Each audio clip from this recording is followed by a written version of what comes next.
Good morning सगळ्यांना. कसे आहे सगळे, बरे आहेत ना?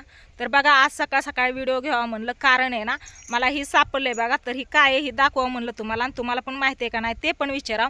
तर बघा, आपल्या रानात आहे ना इथं गहू पेरलेला आहे, तुम्हाला तर माहितीच आहे. ज्वारी काय कुठंच पेरली नाही, आणि खालच्या साईडला ना त्या कांद्याच्या रानात तिथं पण गहू पेरलाय. इथं कांदा पेरलाय आणि तिथं गहू पेरलाय. तर गहू रात्री ना भिजवून घेतला बघा सगळा. रात्री 10 वाजतोर लाईट होती, तर 10 वाजतोर भिजवला, सगळा भिजवायचा झालेला आहे. आणि आज अजून आपल्या नाल्याच्या रानात गहू पेरून घ्यायचा आहे, ते रान नीट करून. तर त्याच्यात पण गहूच करणार आहे. आणि ज्वारी काय आपल्या रानात कुठंच नाही, कारण आहे ना ज्वारी ह्या वर्षी कोणी जास्त पेरली नाही, आणि ज्वारी जर पेरली आपणच तर पाखरं काय जास्त ठेवत नाहीत. आणि गेल्या वर्षीची पण ज्वारी तशी 5-6 पोती आहे, तर त्याच्यामुळे म्हणलं ज्वारीच्या नको नादी लागायला. आणि ही जी तुम्ही बघतायत ना ही शेंगणी बघा, याला म्हणतात तुळजापुरी शेंगणी. तर ह्या शेंगण्यात ना ज्वारीच्या रानात असतात बघा. ज्वारीच्या रानात जिथं तिथं याचं बी याला पिकवतात, आणि याचं बी ना दरवर्षी टाकतात. पहिली लोक टाकायचे, आता जास्त नसते शेंगण्या असं बघायला. तुम्हाला माहिती असेल तर नक्की सांगा कमेंट करून, असतात का नाही तुमच्याकडं.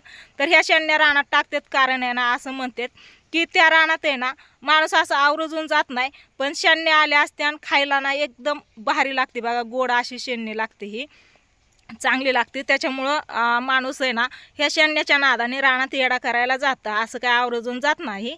पण शेंगण्या चांगल्या म्हणजे आल्या असत्या, सापडत्या, खायला भेटत्या, ह्या नादाने रानात जातं, म्हणून रानात ह्या शेंगण्या टाकलेल्या असतात बघा. तर आपल्या रानात काय ह्या वर्षी ज्वारी नाही थोडी पण, त्याच्यामुळं दाजींनी काय केलं, गेल्या वर्षी जी ज्वारी होती त्याच्यात ह्या शेंगण्या होत्या ना त्या पिकवल्या चांगल्या, त्याचं बी ठेवलं चांगलं. आणि इथं बघा ही दिसतात ना तुम्हाला, हे असं घराच्या साईडने लावले. तर ह्याला आम्ही प्रत्येक वेळेस पाणी घालतो. इथं कांद्याला पाणी चालू केलं की याला पण पाणी घालतो, त्याच्यामुळे ह्या चांगल्या आल्यात अशा टवटवीत. तुम्हाला माहिती असलं तर नक्की सांगा बरं का कमेंट करून. जे माझे शेतकरी भाऊ बंद आहेत ना त्यांना नक्कीच माहिती असेल. तर ही बघा ही अशी फुलं आलेत मस्त अशी. तर स्वीटीने काल एक शेंडी तोडून खाल्ली होती, म्हणली मम्मी लय भारी शेंडी आले. तर अशीच होती शेम. आणि सगळ्या साईडला आहेत बघा. इथं पण बघा किती भारी आली चिनुली अशी लहान लहान. आणि ही अशी का आली आहे काय माहिती, ही कसलं बी आहे काय कळणाच आहे मला. आणि इथं ना लय मोठी आली शेंडी, मी दाखवते तुम्हाला. ही बघा ही शेंडी अशी म्हणजे एकदम निबार झाली आहे बघा. मी तोडते हिला, ही बघा. आता दाजी ना स्वीटीला सोडवायला गावात गेले, दाजींना लय आवडते, दाजींनीच लावलेत ही सगळं बी. आणि पाणी पण दाजी जास्त करून घालतात. मी कधीतरी येते इकडं पाणी घालायला, नाहीतर दाजीच घालतात. ही बघा लहान लहान अशा पण शेंड्या लय आलेत, भरपूर अशा चांगले आलेत. आणि फुलांनी पण गच्च भरली आहे बघा. बघितला तिथं पण आहे, पण तिथली नाही आता तोडत. दाजी आल्यावरती दाजींना तोडायला लावते आणि दाखवते. तर घराच्या साईडने समोरनं पण लावलेल्या, पण त्या काय नीट व्यवस्थित आल्याच नव्हत्या, सगळ्या जळून गेल्या. पण घराच्या पाठीमागच्या साईडने ज्या लावलेत ना त्याही बघा कशा, जसं काय काकड्यांचं वेल आहे तर अशा आलेत. तर ह्या 2 शेंड्या अशा मी तोडलेत. तुम्हाला पण आवडतात का नाही शेंड्या नक्की सांगा कमेंट करून. खायला तर लय भारी लागतात, मला लय आवडतात. हे बघा हे आपलं घर आहे, आणि घराच्या पाठीमागं अशा शेंड्या लावलेत. आणि ह्या साईडला ही कांदा लावलेला आहे. तर कांदा पण मस्त असा उगवलाय बरं का. हे बघा छोटा छोटा उगवायला लागलाय जिथं तिथं. हे बघा चांगला उगवलाय. आणि ह्या साईडला ना गहू पेरून घेतलेला आहे बघा. सकाळ सकाळचं वातावरण आहे ना, कालपासून आभाळ येतं. या थंडीच्या दिवसात गहू चांगला येतो म्हणून गहू पेरून घेतला. लोकांचं गहू काय काय खुरपायला आलं. आणि आता थंडी सोडून आहे ना आभाळ आलेलं आहे, त्याच्यामुळं गहू कसा उगवतोय काय माहिती. म्हणते तर आभाळ आलं ना गहू असा खराब होतो, तांबुरा पडतो, आणि त्याच्यावरती रोग पडतो म्हणतात. ही ताईने मिरच्याचं बी लावलेलं, मिरच्या चांगल्या आलेत. चला मी तुम्हाला ना गव्हाच्या रानाकडनं फिरवून आणते. गहू काय उगवला नाही.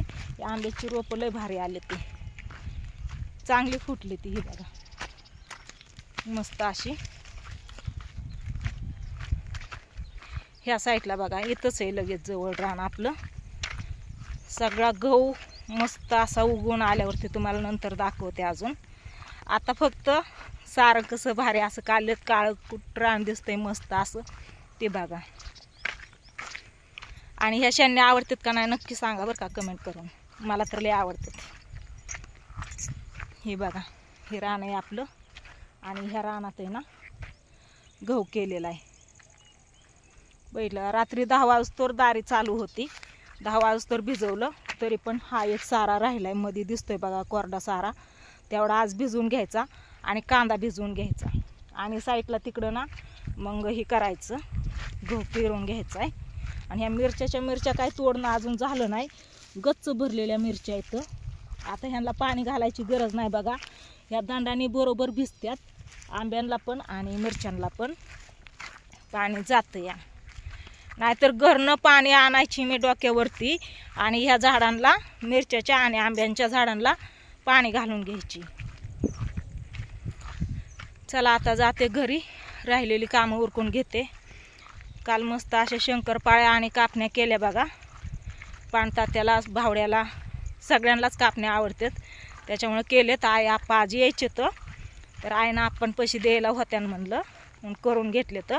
आणि आज थोड्याशा करंज्या करायच्यात बघा, म्हणजे आईनं आप्पा येऊस तर होत्या ना. आई आप्पा आता सध्या ना कोंडीच्याला आहेत मामा मामीपाशी. मगाशीच फोन आलता आईचा, म्हणली दुपारपतवर येतात आहे तुझ्याकडं. चालतंय ये म्हणलं. हे बघा ट्रॅक्टर पण इथं आणून लावलेला आहे, कारण आपलं रान नीट करायचं आहे खालच्या साईडचं, त्याच्यामुळं.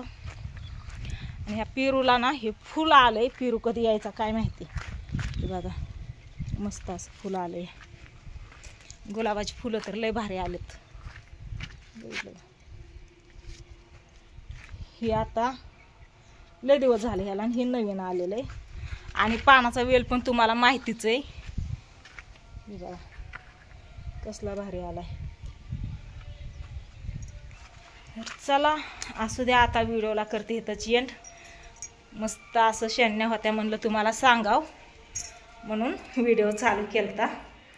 आणि इथं गोल्या बघा कसला भारी झोपलाय. गोल्या आव ग बाबू, काय शेण्या आवडतात तुला? शेण्या आवडतात? नाहीत आवडत? मग काय काय खायचं तुला? उठकी उठकी, थंडी वाजते, थंडी वाजते. नुसतं म्याव म्याव करतो या, त्याची भाषा कळत नाही. चला ही शण्या आहे तर अशाच ठेवती, कारण दाजी आल्यावरती दाजी खात्या.